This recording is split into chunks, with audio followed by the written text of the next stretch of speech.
Okay, I just wanna do a document. So, yung mga tao na fake born again, na taga Antipolo, sa may Cloud9 sila nakatira. And sila rin yung famous sa mga massacre sa Antipolo. And malapit sila dito sa area, dito sa Cubao.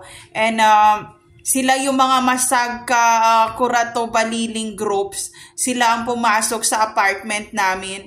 And also hanggang ngayon, hawak pa rin nila yung mga anak ko, si Hero, si Gabi.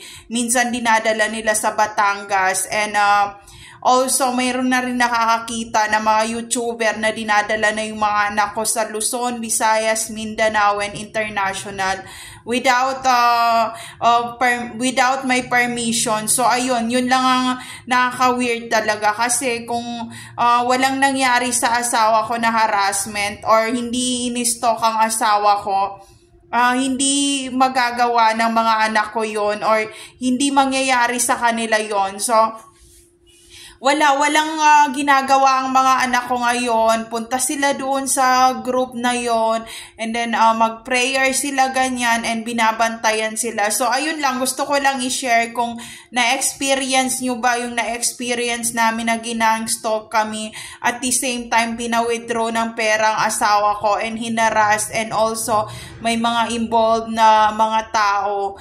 Pero lahat ng mga nangharas sa asawa ko ay taga Antipolo lahat.